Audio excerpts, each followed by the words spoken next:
Imagine lighting up a cigarette in a hospital or driving your kids around without a seatbelt. Sounds crazy, right? Welcome to the wild 1960s, a time when habits we now find shocking were a part of everyday life.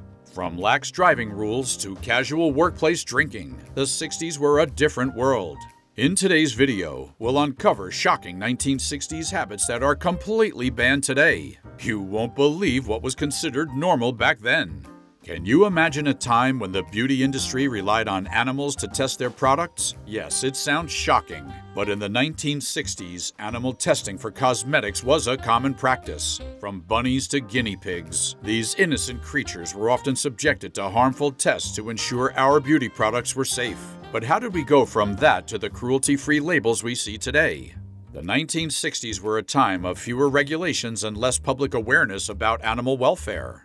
Cosmetic companies used animals to test the safety of their products, often causing pain and suffering to these animals. The tests ranged from skin irritation assessments to eye damage studies. It was a dark side of the beauty industry that many consumers were unaware of.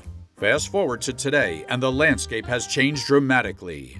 Increasing awareness of animal rights, driven by passionate advocacy groups and a more informed public, has led to significant changes. Countries around the world have introduced bans on animal testing for cosmetics. The European Union, for instance, implemented a complete ban in 2013, and other countries have followed suit. Brands now proudly display cruelty-free certifications, signaling that no animals were harmed in the making of their products. This shift reflects a broader societal change towards more ethical and humane practices. Advances in science have provided alternative methods for testing the safety of cosmetic products, such as in vitro testing and computer models, which are not only cruelty-free, but often more accurate. So the next time you see a cruelty-free label on your favorite beauty product, remember the journey from the 1960s to now. It's a powerful reminder of how much progress we've made and the positive impact of raising our voices against inhumane practices. Another of the most shocking aspects of the 1960s was the driving habits. Seatbelts, optional for many. In fact, it wasn't until the late 60s that car manufacturers started installing seatbelts in all vehicles, and it took even longer for seatbelt laws to be enforced.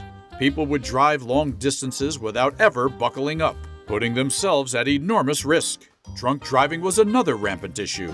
The attitude towards drinking and driving was alarmingly casual. It was common for people to drive home after a few too many drinks without thinking twice. The concept of designated drivers or DUI laws didn't gain traction until much later, leading to countless preventable accidents. Child seats were virtually non-existent. Parents would let their kids roam freely inside the car, or worse, sit on their laps while driving. The idea of child car seats with safety harnesses wasn't widely accepted until the late 20th century.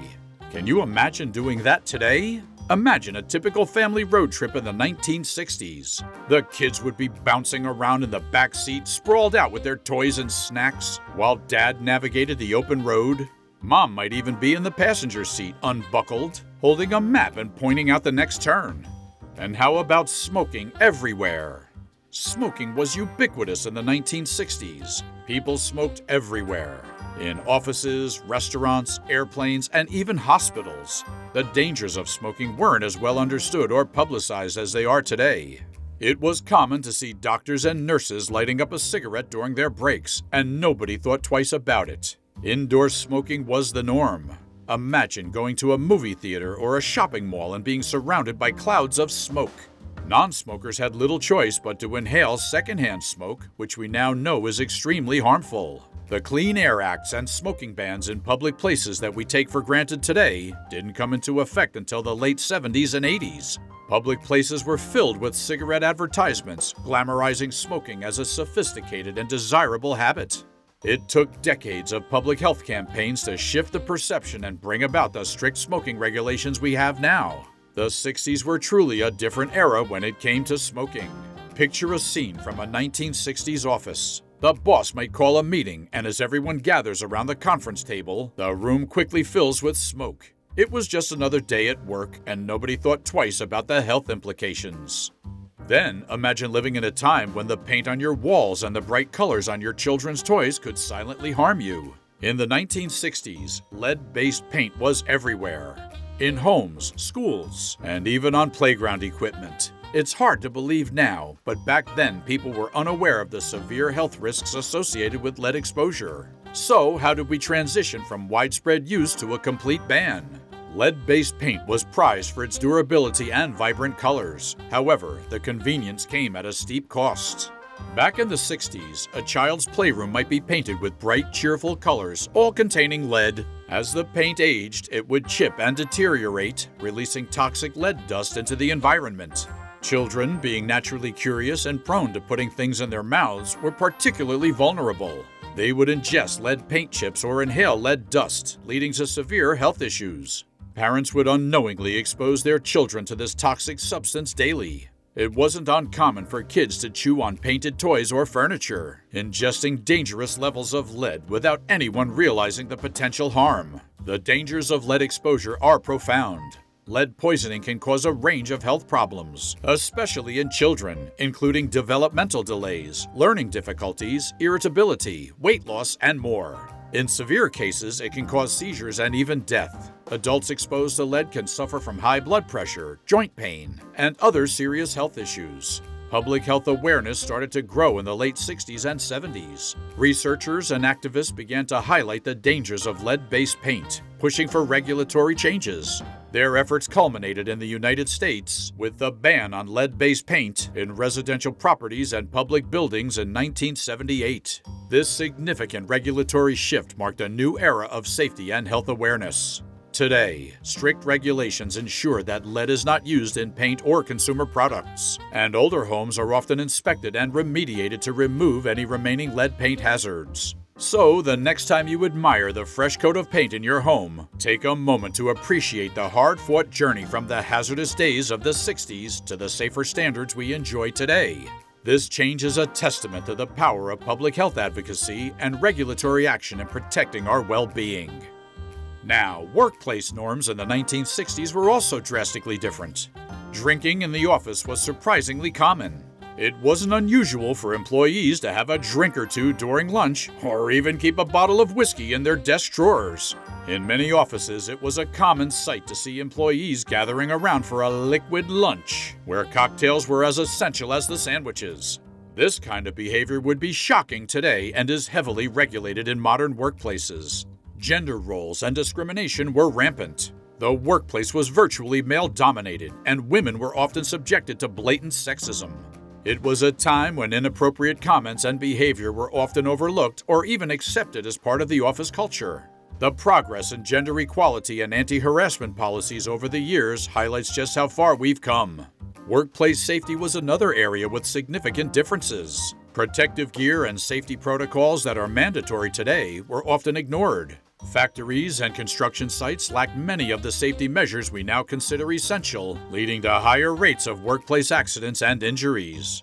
Oh, and parenting in the 1960s was starkly different from today. Corporal punishment, such as spanking, was a common disciplinary method. Parents and teachers alike used physical punishment to enforce rules and discipline children. Today, many view these methods as harmful, and there's a strong movement towards nonviolent forms of discipline. Child safety measures were often neglected. Car seats for children were virtually unheard of, and many children roam freely in vehicles. Playground equipment lacked the safety features we see today, leading to higher rates of injury. Modern parents often shudder at the thought of how children were allowed to play and travel. School punishments were also harsher. In a typical 1960s classroom, a misbehaving student might be sent to the front to receive a few whacks with a paddle. This was a widely accepted practice, and many children grew up with the fear of being punished physically at school. It's a stark contrast to the more supportive and understanding disciplinary approaches used today. Health and safety standards in the 1960s were a far cry from what we have today. Medical practices that are now considered outdated or even dangerous were commonplace. For example, it wasn't unusual for doctors to prescribe certain medications without fully understanding their long-term effects. Procedures that lacked today's stringent safety protocols were the norm. Public awareness about health risks was limited. Many people were unaware of the dangers posed by certain chemicals and substances. Asbestos, for instance, was hailed as a miracle material and used in everything from home insulation to fireproofing. It wasn't uncommon for construction workers to handle asbestos without any protective gear, completely unaware of the deadly health risks. Decades later, many would suffer from serious illnesses as a result. Safety standards for consumer products were also lacking. Items like toys and household products often didn't undergo rigorous safety testing. This led to a higher incidence of injuries and accidents caused by faulty or dangerous products. Today's stringent safety regulations and quality control measures have significantly improved customer safety. We've come a long way since the 1960s, and it's fascinating to see how societal norms and regulations have evolved. From driving habits to health and safety standards, the changes reflect our growing understanding and prioritization of well-being and safety. It's important to look back and recognize these shifts, not only to appreciate the progress we've made, but also to ensure we continue moving forward. Thanks for joining us on this nostalgic journey through the 1960s. If you enjoyed this video, don't forget to hit the like button, share it with your friends, and subscribe to our channel for more intriguing content from bygone eras. Leave a comment below about which 1960s habit shocked you the most, and see you next time.